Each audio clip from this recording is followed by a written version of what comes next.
Thanks, sir. Thank you very much. All right, since the theme of this conference is voting with your feet, I've been voting with my feet my entire life. I'm a byproduct of war, civil unrest, and conflict. I was born in a small place north of India called Nagaland, and the people there are mostly Christians. They look very different than Indians. They all eat meat. So it's a very different culture. But when the British left, they kind of carved it out and it became part of India. And surely these people did not want to be part of India. And my father worked for the Indian government, and he was sent there to do an integration of two peoples. And as you can imagine, there was a lot of conflict. And so I was born in that setting, but then I left. I moved to the United States. I became a U.S. citizen. And then I left the United States to go move to Singapore and live in Singapore where I live. My wife is Dutch. We have 3 kids who are Americans, Europeans, and Asians. So we move around the world, and I love this theme of this conference. And so let me tell you about what I work on. So I run a venture lab called Draper Nation, and I believe it's the world's only governance venture lab. And our goal is to do experiments in these 3 areas. So global mobility infrastructure, which is sort of like the theme of today's conference. New governance models, which is what I think Free Cities talks about. And Bitcoin-aligned tools. So these are the 3 categories that we build in. And the reason why we focus on these 3 these categories is because we kind of see the world not as a cycle. We don't see the world as a linear progression. We actually see it as ocean currents. And we feel that the energies of the world is really moving towards these 3 topics. And I think there's a huge opportunity to build companies in these 3 categories. And so the types of experiments we do fall into 2 categories. We do a lot of unreasonable experiments, so completely unreasonable ideas, and we do experiments in reasonable ideas. And the reason for that is what's unreasonable today will become the norm tomorrow. What's reasonable today will become unreasonable tomorrow. So let me show you some of the experiments we have done. Let me first show you an unreasonable experiment. And so far in this conference, we've talked about land, we've talked about the oceans, and some people have talked about Mars and space. But I don't think anyone's really talked about cyberspace. Maybe, I forget the name of the gentleman, but the guy from Common Tools, I think he talked about cyberspace. But I think cyberspace is where the opportunity lies. And because the cyberspace is unlimited. So we ran an unreasonable experiment, and we put it out in the world, and we learned a lot of things, which I'm happy to share with, all the learnings. But we said, hey, can we build a digital country in cyberspace? And let me show you a video. It's a 2-minute video. It will explain what we tried to do. Could you play the video, please? This guy's built an entire country that you won't find on any map. They have a passport, citizens, hi, currency, and even a government, but no land on the world map. How is this possible? Hi, I am Alessandro. And I am Vikram, and we built our own country. Alessandro and Vikram looked at our governments today and hated what they saw. High taxes, wars, and unhappy citizens. So they decided to create the country of the future. Welcome to Draper Nation! The first ever completely digital country. In Draper Nation, there are no borders. You can join from anywhere in the world. Instead of cash, you have digital money. Instead of slow and expensive government services, you get the best and most affordable healthcare, pensions, and education from around the world, all done digitally. With Draper Nation, You can vote on which private healthcare you want access to. And this would work the same with all the other government services. They vote on every big decision and see exactly how money is spent. And my favorite part, they have zero taxes. Joining Draper Nation is as easy as signing up for Netflix, because they believe that in the future, countries will be like service providers. Signing up is really fast. You just scan the QR code, fill in the forms, and in 5 minutes, you're good. That's it. You pick the country that fits you best and switch anytime you want. In the future, there will be thousands of digital countries who will compete with each other for you by providing you better, faster, and cheaper services, because it's all about you, the citizen. And guess what? I'm joining their country and getting my new passport for free. Welcome to Draper Nation, Lorena. Thank you. Is this my new passport? That's right. Oh, check it out.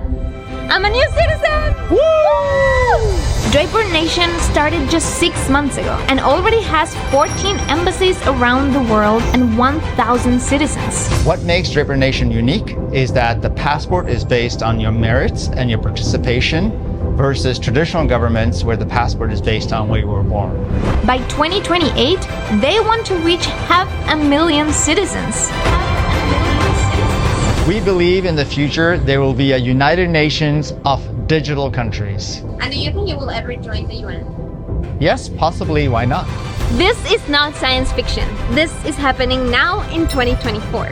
Get your free passport at drapernation.com and join the future revolution. Draper Nation is the beginning of a new world where countries don't have to be physical and slow, but can also be as fast as the internet.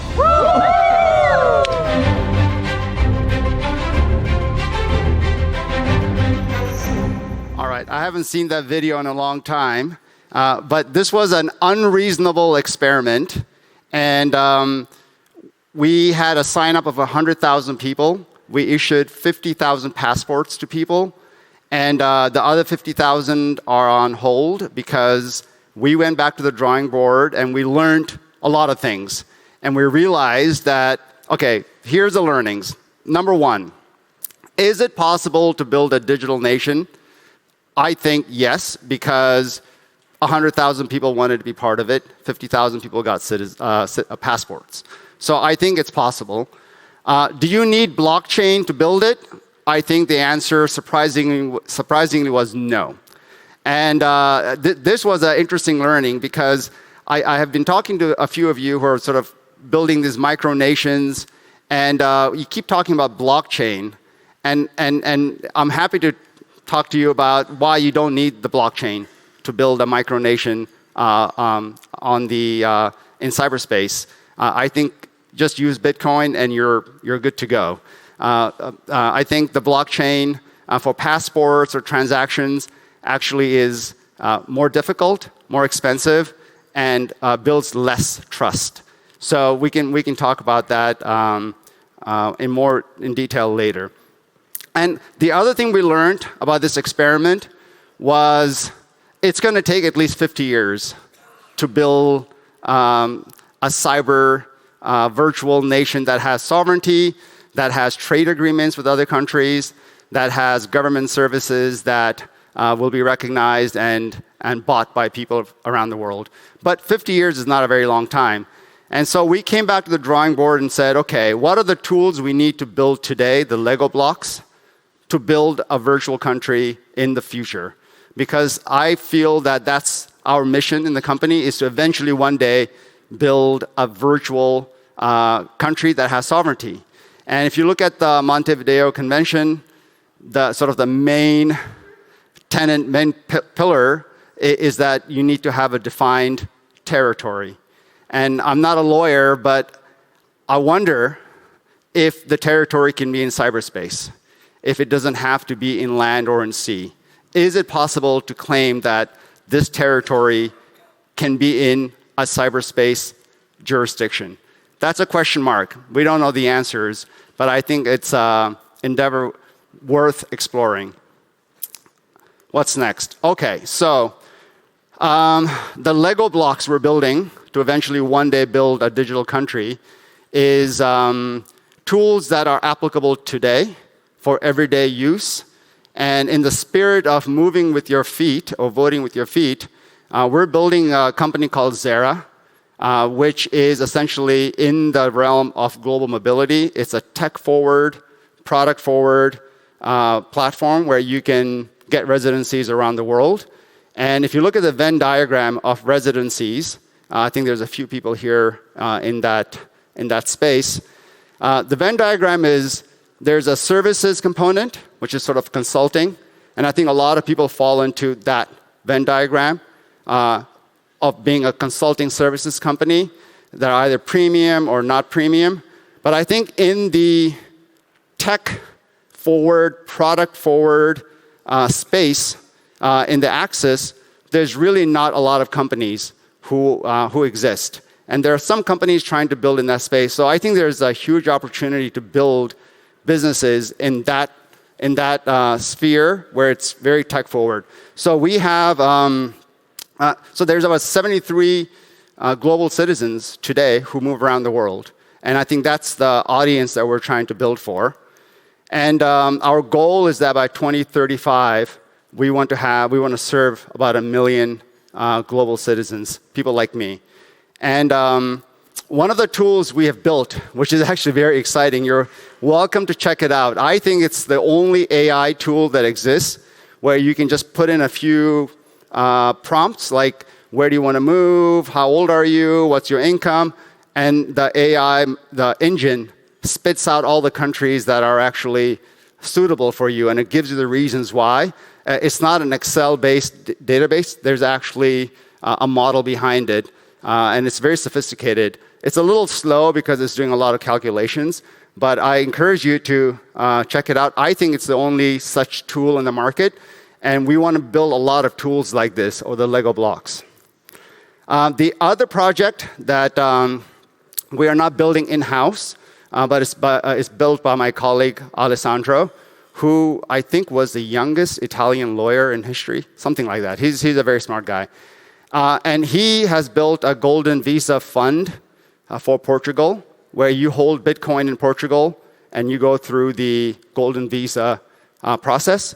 He's serving about 50 clients right now, so it's a very successful test. I believe it's one of the only golden visa funds that's based in Bitcoin, where you hold your own Bitcoin in a certain country and you get the golden visa. And we're about to launch that for Italy very soon, which has a lower threshold of how much capital you need to invest for a golden visa. So this experiment is a reasonable experiment, and it falls in the bucket of global mobility and Bitcoin-aligned tools. And I think it's a very exciting experiment. I think that's it for me. Our goal is that people break barriers, live borderless, because we are living borderless lives, whether we want it or not. We're all on our phones. And the goal is try to be as free as possible.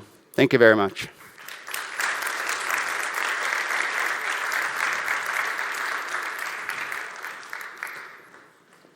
Do we have time for questions or out of time? I think one or two questions. Test. So in a global federated virtual community where you're helping people live in different places, but they identify with Draper Nation, how do you think about the role of community? People use Facebook, they use lots of different things as effectively the place where they gather.